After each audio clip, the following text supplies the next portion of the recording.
থাকে ওদের জন্য, আমি রেখেই দিই এক্সট্রাভাবে। তো ভাবলাম যে ওদেরকে দিয়ে দিই, ও ভাই কাজ করুক, আমি ওদেরকে একটু খেতে দিয়ে দিই।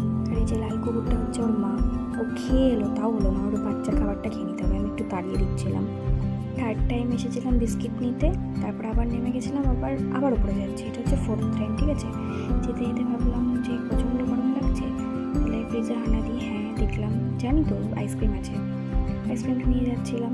নিয়ে যেতে যেতে ভাবলাম যে ভাইকে দেবো, না খেলে আমি একাই খেয়ে। আর এখানে হচ্ছে কি, আমি তো ব্রেক নিচ্ছি আইসক্রিম খাবো বলে, ওকে বললাম খাবি, ও বললো না, এই ফ্লেভারটা ওর পছন্দ না।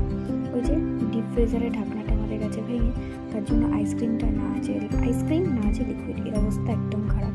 ও তো খাবে না, তো আমি খাচ্ছি। ও কিন্তু কাজটা করতে পারে, ও করবে না, ও আর এক ফাঁকিবাজ। আমি খাচ্ছি, গল্প করছি, ও আমার সাথে গল্প করছে। হ্যাঁ, সাজানো তো হয়ে গেছে, সাজাতে হয়ে গেছে অনেক সন্ধে। তারপরে পাশের বাড়ির দাদা, মানে ওটা হচ্ছে আমার জেঠুর ছেলে, ও বললো যে অনেক তো সন্ধ্যা হয়ে গেছে, তাহলে তোরা তো কানেকশন দিতে পারছিস না, তাহলে আমি কি আসবো, এসে কি তোদেরকে হেল্প করবো? বললাম হ্যাঁ। আমি তো আগেই বললাম যে এত কষ্ট করে প্রায় 3 ঘন্টা ধরে আমরা লাইটটাকে টাঙাচ্ছি, তারপরে যদি কানেকশন না দিতে পারার ফলে না জ্বলে আলো, তাহলে কেমন হয়? তারপরে ও প্রায় 1.5 ঘন্টা ধরে কাজ করে আমাদেরকে হেল্প করলো, হচ্ছে সাহেব দাদা। তারপরে গিয়ে আমাদের লাইট টাঙানো আজকের মতন শেষ হলো। তাহলে সবাই কেমন কমেন্ট করে জানিও যে কেমন হয়েছে লাইট টাঙানোটা। আর সবাইকে জানাই দীপাবলি অনেক অনেক প্রীতি ও শুভেচ্ছা।